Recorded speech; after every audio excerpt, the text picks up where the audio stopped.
రెండవ రాజుల గ్రంథము 20వ అధ్యాయము.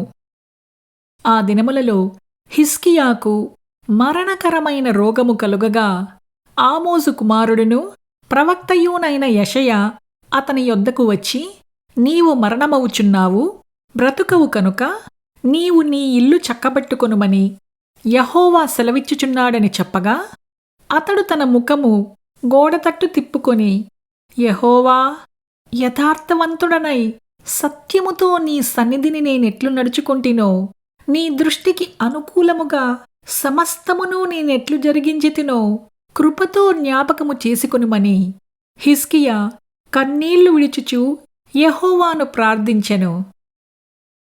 యెషయా నడిమిశాలలో నుండి అవతలకు వెళ్ళకమునుపే యెహోవా వాక్కు అతనికి ప్రత్యక్షమై ఈలాగు సెలవిచ్చెను. నీవు తిరిగి నా ప్రజలకు అధిపతి అయిన హిజ్కియా యొద్దకు పోయి అతనితో ఇట్లనుము, నీ పితరుడైన దావీదునకు దేవుడగు యెహోవా సెలవిచ్చునదేమనగా, నీవు కన్నీళ్లు విడుచుట చూచితిని, నీ ప్రార్థన అంగీకరించియున్నాను, నేను నిన్ను బాగుచేసెదను. 3వ దినమున నీవు యెహోవా మందిరమునకు ఎక్కిపోవుదువు. ఇంకా 15 సంవత్సరములు ఆయుష్షు నీకిచ్చెదను. మరియు నా నిమిత్తమును నా సేవకుడైన దావీదు నిమిత్తమును ఈ పట్టణమును నేను కాపాడుచు నిన్నును ఈ పట్టణమును అష్షూరు రాజు చేతిలో పడకుండా నేను విడిపించెదను. పిమ్మట యెషయా అంజూరపు పండ్ల ముద్ద తెప్పించుడని చెప్పగా, వారు దాని తెచ్చి కురుపు మీద వేసిన తరువాత అతడు బాగుపడెను.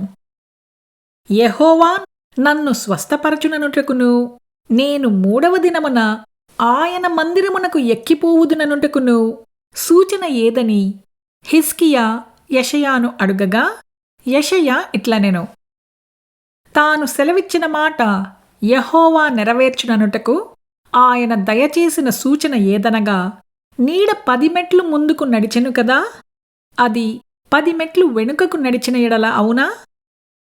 అందుకు హిజ్కియా ఇట్లనెను, నీడ 10 మెట్లు ముందరికి నడుచుట అల్పము, కాని నీడ 10 గడులు వెనుకకు నడుచుట చాలును. ప్రవక్తయగు యెషయా యెహోవాను ప్రార్థింపగా, ఆయన అహాజు గడియారపు పలక మీద 10 మెట్లు ముందరికి నడిచిన నీడ 10 మెట్లు వెనుకకు తిరిగిపోవునట్లు చేసెను.